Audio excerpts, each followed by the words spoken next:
नमस्कार, पुन्हा एकदा आपले स्वागत आहे। सरकारी कर्मचाऱ्यांसाठी 2025 मधील सर्वात मोठा निर्णय, पेन्शनच्या सर्वाधिक महत्त्वाच्या नियमात झाला बदल। आता कुटुंब पेन्शन आणि अनुकंपा भत्त्यावरही आली अपडेट। चला तर पाहूया याविषयी सविस्तर बातमी।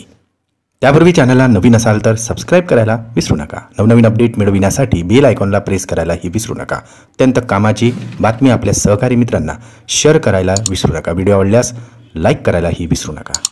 सध्या संपूर्ण देशभर 8व्या वेतन आयोगाची जोरदार चर्चा सुरू आहे। 8वा वेतन आयोग लागू झाल्यानंतर कोणकोणते लाभ मिळणार, निवृत्तीनंतर काय लाभ मिळणार, अशा वेगवेगळ्या चर्चा सध्या जोर धरत आहे। दरम्यान नवा 8वा वेतन आयोग लागू होण्याआधीच कर्मचाऱ्यांसाठी एक अत्यंत महत्त्वाची बातमी समोर येत आहे। मिळालेल्या माहितीनुसार सरकारने लाखो सरकारी कर्मचाऱ्यांसाठी महत्त्वाचा निर्णय घेत पेन्शन नियमामध्ये 2025 मधील आतापर्यंतचे सर्वात मोठे बदल केलेले आहेत। या नव्या नियमानुसार कोणत्याही कर्मचाऱ्याला भ्रष्टाचारासारख्या गंभीर कारणासाठी सेवेतून काढून टाकल्यास त्यांना निवृत्ती वेतनाचे फायदे आता नाकारले जाणार आहे।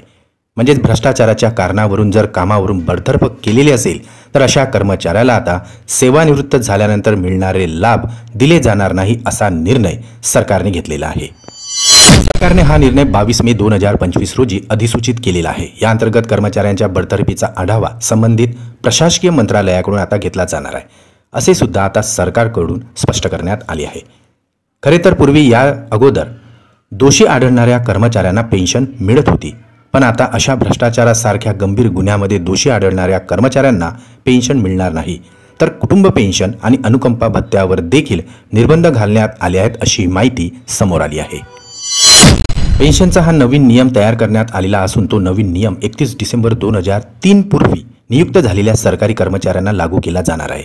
या तारखेनंतर नियुक्त झालेल्यांना हा नियम लागू राहणार नाही, असेही सरकारने स्पष्ट केलेले आहे।